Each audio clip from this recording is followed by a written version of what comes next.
This is an example of an Alloflo procedure, which is the creation of a cyclodialysis cleft with reinforcement with a scleral spacer in a monocular patient with POAG and a prior failed trab and prior failed hemi-GATT.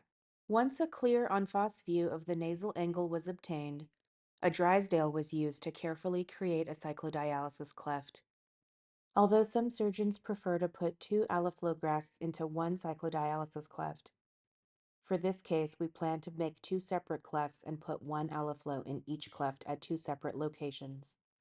With small, deliberate, downward sweeping motions, the peripheral iris and ciliary body were pulled downward. The goal is to separate the longitudinal fibers of the ciliary body from the sclera. At this point, a wide ciliary body band can be seen because the circular and longitudinal fibers of the ciliary body have been separated from each other, which is similar in structure to angle recession. So more forward pressure is applied with the Drysdale to scrape the longitudinal fibers of the ciliary body off of the sclera to create a true cyclodialysis cleft. Once the correct plane is reached and the ciliary body is fully separated from the sclera, the bright white sclera can be seen in the cleft. Once the cyclodialysis cleft is wide and deep enough to fit one Alloflo graft, the Drysdale is removed.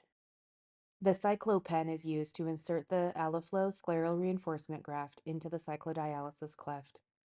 Care is taken to not over-implant it because it's easier to push it further in than to pull it out if it's already too deep. By pushing down and withdrawing the slider, the Alloflo is left in place.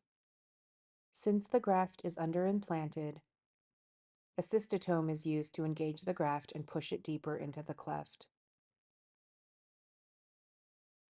The pointy tip of the cystotome is useful for engaging the scleral tissue. This can also be done with MST forceps. The graft is now in the correct position, sticking out less than 1 millimeter into the AC. Next, our glaucoma fellow, Dr. Dan Ariaza, creates a second cyclodialysis cleft in a different location, also using the Drysdale. Again, at first the circular and longitudinal fibers of the ciliary body are separated from each other, but with more forward pressure with the Drysdale, the longitudinal fibers of the ciliary body can be separated from the sclera behind it to create a true cyclodialysis cleft. Finally, our PGY-2 resident, Dr. Gabriel Kaufman, uses the cyclopen to insert an Alloflo scleral reinforcement graft into the second cyclodialysis cleft. With both Alloflos in good position, the viscoelastic is removed and the procedure is completed.